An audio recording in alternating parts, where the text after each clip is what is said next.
Ladies and gentlemen, the stars are aligning. That is right, a couple games left in the regular season, and the Sixers have a shot to snag the number 6 seed. Matter of fact, they have a shot to snag the number 5 seed as well. And you may be one of those people out there right now going, how the heck did they do it? I don't get it. It's so confusing. Trust me, you are not alone. I feel like I'm trying to figure out a scientific experiment right now. Very confusing, but let's be honest. This is the best playoff race in years. It has not gone down to the wire like this, and it is very thrilling. It is exciting, and I promise you, I will do my best to explain all the different options, all the variations on how this thing can play out here today.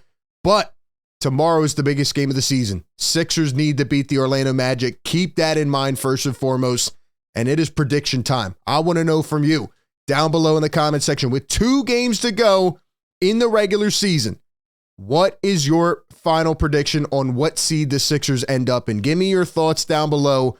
And speaking of prediction time, shout out to our great sponsor of today's show, BetUS, because I was feeling a little bit bold. And I'm like, it's prediction time. It's prediction time. And with the Sixers being on a 6-game win streak, I'm ready to run through a wall. I'm ready to run through a brick wall. So I went on BetUS, who has the best customer service 24/7 and quick payouts. And I was like, all right, let me go and look at the 2024 championship odds. And I went to the 76ers, and look at that. They are a plus 2,000 right now. And what that means is that, say you were to bet $25 on the Sixers winning the championship, you could win $500 just like that. And you can get a 125% deposit match bonus by using our link down in the description. Be sure to check out BetUS and support them to help support the channel as well. Now back to the Sixers. This team needs to win out. That's the number one thing to keep in mind. I want to give a shout out to Derek Bodner and Tyrese Maxey Stan on Twitter, because honestly, I'm trying to sift through this information. I'm trying to figure out how it all plays out. And I think these are probably the cleanest explanations of it, because I do not want to confuse you any further. But in terms of these final games, all right, to claim the number 6 seed, here's what the Sixers need to do. They need to win their own final 2 games. That is number 1. And they play the Magic, which comes into handy for sure. And the Pacers also need to win their final 2 games against the Cavs and the Hawks. Or another scenario would be for the Pacers to lose their 2 final games. But a lot of people do not think that is going to happen. Tyrese Maxey Stan kind of iterates the same thing here.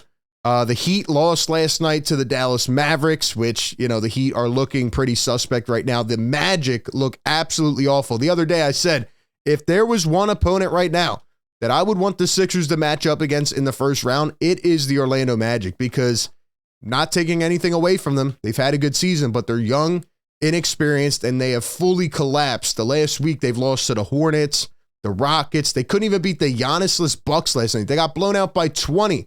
Whoever plays the Magic in the first round is going to sweep them, in my opinion. Now here's where it gets a little confusing, right? Because you think about the matchups this year. The Sixers do not hold a tiebreaker over the Indiana Pacers. The Pacers beat them, I believe it was twice earlier this year, back to back. If the Pacers go 1-1, it is a 3-way tie between the Sixers, Pacers, and Magic. The Magic would win the tiebreaker since they win their division. Now, I think this is the most ridiculous thing I've ever heard, but essentially what they're saying there, right, is that, again, if the Sixers win out and the Magic lose and the Pacers go 1-1, right, say the Magic lose to the Sixers on Friday and they win their last game, and say the Sixers win out, but the Pacers go 1-1, all 3 teams would be 17 games back. And therefore, it would be a 3-way tie. But even though the 76ers beat the Magic 3 times this year, if they win on Friday, if they win tomorrow, the Sixers will have beat the Magic 3-0 this year.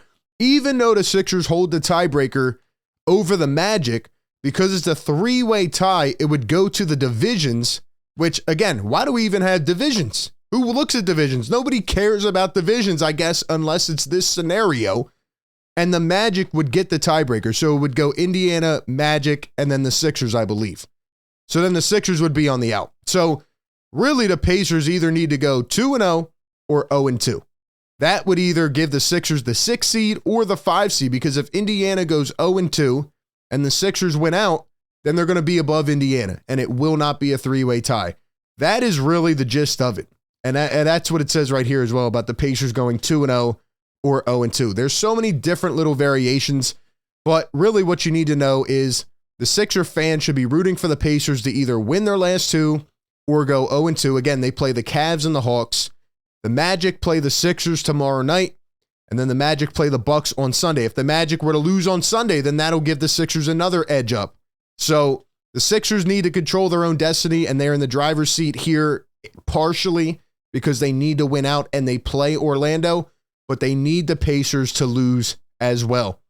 So what do you think is going to happen? Who is going to end up coming out victorious? I think at the end of the day, the Pacers will win their last two. As crazy as it sounds, the Cavaliers have not played that well. The Hawks are a gritty team, but they just don't have enough. Maybe if Trae Young comes back, but look, man, the Pacers should win out. They would get the number 5 seed, and the Sixers would get the number 6, and the Magic would fall into the play-in against Miami. Miami was also in the conversation until they lost last night. Now, one last thing I want to say, because I'm getting a lot of feedback on this saying, well, RB, we don't want to be the 6th seed. We want to avoid the New York Knicks at the number 3 seed. In my opinion, I completely disagree, because do you want to end up playing 2 days after the regular season finale, which is on Sunday?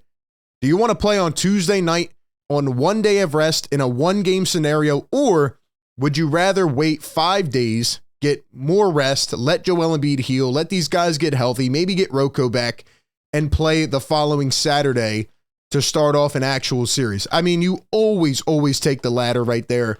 The Sixers want to get into the playoffs. And even if you don't want to play the Knicks in the first round, guess what? You're going to play them in the second round. Because if you play the Bucks in round 1 and you beat them, the Knicks are going to be your second round opponent, most likely. So I would not try to avoid this or that. We did that before many times, and it always bit us, you know where. The Sixers need to get into the number 6 seed at all means possible, and they need to get an actual playoff series. That's what they need. We should be rooting for the Sixers to win out, and for the Pacers to win out as well, or to lose out. So that's where we're at. We'll see how it plays out. Drop any questions down below in the comments. Appreciate you all for tapping in. As always, we'll be live tomorrow night watching really the biggest game of the season. Hit that like button, comment down below, subscribe to the channel. That being said, I will catch you all on the next one. Peace.